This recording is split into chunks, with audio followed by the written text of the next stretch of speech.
여러분 안녕하세요. 반갑습니다. 소은쌤입니다. 안녕하세요. 김태형입니다. 자, 오늘은 인기 있는 공기업 채용 미리 준비하기, 서울교통공사 채용에 대해서 확인해 보는 시간을 가져보려고 합니다. 자, 그리고 오늘 서울교통공사 전문가 김태형 선생님과 함께 진행하게 되었는데요. 자, 왜 제가 태형쌤을 서교공 전문가라고 말씀드렸는지는 잠시 뒤에 이제 확인해 보실 수 있습니다. 자, 서울교통공사 아니면 서교공, 한국철도공사 코레일과 더불어서 SOC 공기업 중에 인기가 정말 많은 공기업이에요. 특히 이제 코레일에 이어서 천하제일 NCS 경연대회라고 불릴 정도로 필기시험 경쟁률 굉장히 치열한 곳입니다. 얼마 전에 서교공 9호선 운영 부분에 대한 채용이 이미 진행이 됐습니다. 그래서 서교공 채용 끝난 거 아닌가? 라는 생각을 하시는 분들도 분명히 계실 거예요. 서울교통공사는 9호선 운영 부분하고요. 1호선부터 8호선까지를 별도로 채용을 진행을 하고 있습니다. 자, 그러면 서울교통공사 왜 인기가 있는지 태용쌤 한번 얘기해 주세요.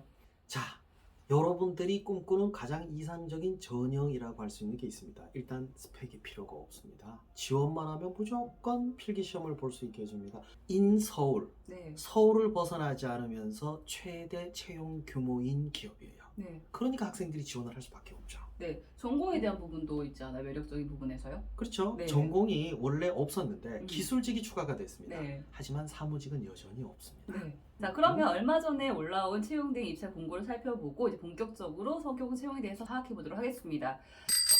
자, 먼저 입찰 공고를 보면요. 이제 인원수 그리고 21년 경쟁률을 좀 확인할 수 있는데 2020년부터 보면 151대 1, 근데 사무직은 342대 1 이렇게 나왔고요. 자, 21년도는 55대 1, 지금 사무직은 182.3대 1.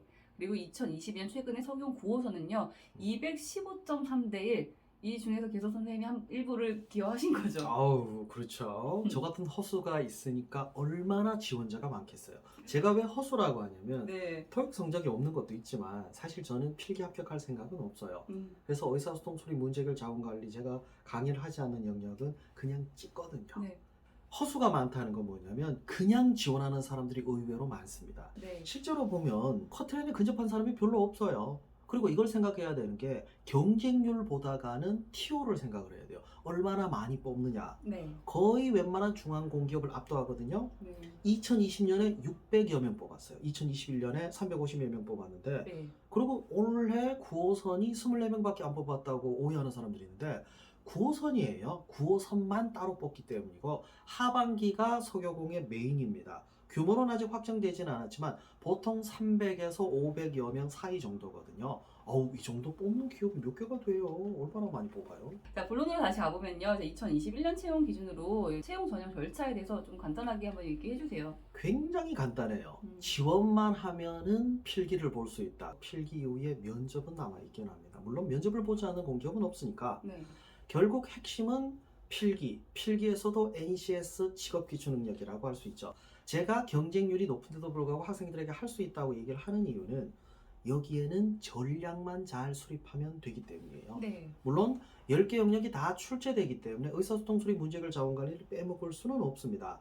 의사소통 수리 문제결 자원관리의 경우에는 소은 선생님이 더 설명을 잘 해주시니까 네. 간단하게 이번 시험 기준으로 해서 한번 말씀해 주실래요? 네, 이 네 과목에 대해서 이제 먼저 말씀을 드리면 원래 서교공은 완벽한 100% 모듈형 문제 유형으로만 이제 출제를 하는 기업이었는데 최근 이제 시험 유형을 좀 분석을 해보면 약간의 피스테이통이 좀 가미가 되어 있습니다. 그래서 의사소통에서도 제시문, 지문 독해 문제 유형도 분명히 있고요. 그리고 수리 문제에서도 자료 해석 문제 유형들 출제가 함께 되고 있습니다. 물론 계산이 복잡하거나 아주 어려운 정도는 아니지만 그래도 출제가 되고 있다는 점을 우리가 좀 알고 가야 될 것 같고, 그리고 문제 해결이나 자원 관리도 상황 제시형 문제 출제가 되고 있고요. 자원 관리 능력은 경로 찾기, 즉 최단 경로 이런 문제 많이 보셨을 겁니다. 그 문제 꾸준히 출제가 되고 있습니다. 자, 그러면 태용쌤, 이제 제가 서교공 전문가라고 소개를 했었던 이제 이유에 대해서 본격적으로 말씀해 주세요. 전문가라고 하기에는 좀 민망한데 네. 따지고 보면 저는 서교공 10수생일 수 있어요. NCS 전형이 도입된 이후에 서교공 시험을 한 번도 빼먹지 않고 계속 봤기 때문에 그래서 제가 전문가가 된 겁니다. 저는 시험을 매번 다 봤거든요. 그래서 전략이 나옵니다. 의사소통 수리 문제결 자원관리는 소은 선생님이 말씀하셨듯이 네. 이거는 여러분이 기본적인 공부만 해도 돼요. 특별하게 어떤 분야를 강화할 게 아니라 좀 어려워졌다고 하는 거는 그건 어쩔 수 없어요. 공부한 사람들이 많았기 때문에 변별력을 갖추려고 조금 더 난이도를 높인 거지. 그렇다고 해서 한전처럼 엄청 어렵게 그 수준은 아니고 관건은 나머지 6개 영역이에요. 대부분 의사소통술이 문제해결 자원관리 위주로만 하다 보니까 이 6개 영역의 비중을 잘 못 따지거든요. 배점은 동일합니다. 여러분이 어려워하는 영역이나 별로 신경을 안 썼던 자기개발 영역이나 배점이 똑같아요. 네. 그러니까 고득점을 하던 말던 기본 점수만 나오면 된다. 2021년도에 사무직 커트라인이 73점이었거든요. 근데 요번에는 티오가 적었기 때문에 좀 올라갔어요. 80.3점까지 갔습니다.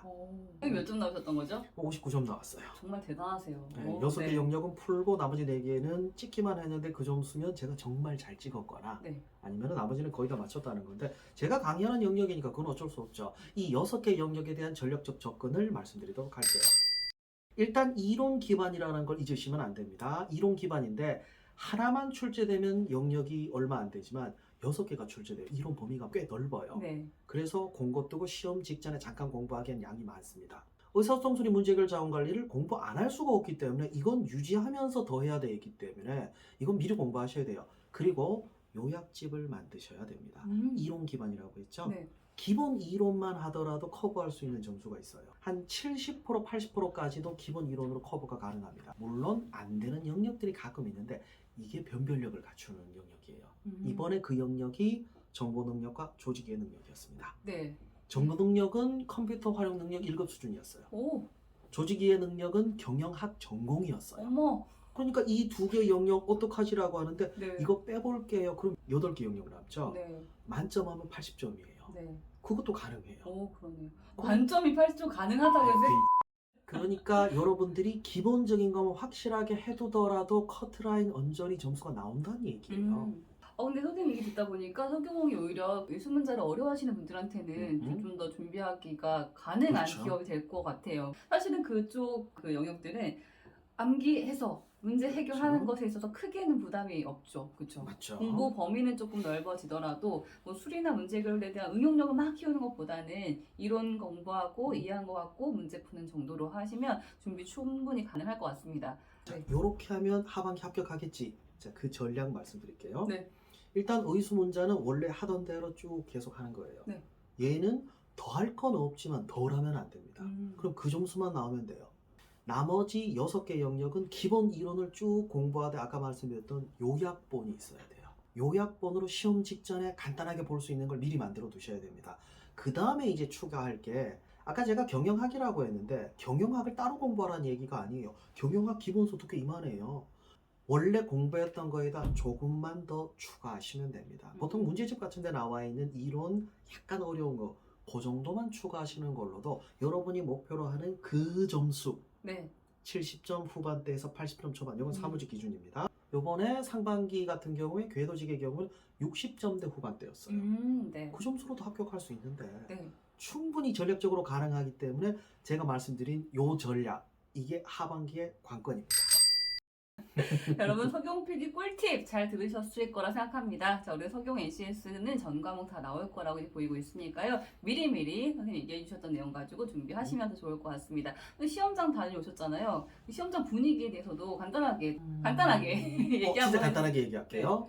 의사소통술이 문제 해결 자원관리는 기본적으로 시간이 많이 걸립니다. 요걸 뒤로 옮기세요. 시간이 적게 걸리는 자대전 기조직을 먼저 푸세요. 네. 얘를 순서대로 풀어버리니까 네. 뒤에는 빨리 풀 수 있는 문제를 놓쳐버린단 말이에요. 요 순서만 잘 배분을 하더라도 여러분들이 한두 문제는 더 잡을 수 있을 거예요. 정말 그 시간 배분 너무 중요할 것 같아요. 5분, 10분 남았을 때 막 문제가 이것부터 풀 걸 이런 후회가 남는 순간 그날 시험은 기대를 하기 어렵잖아요. 네, 그렇죠.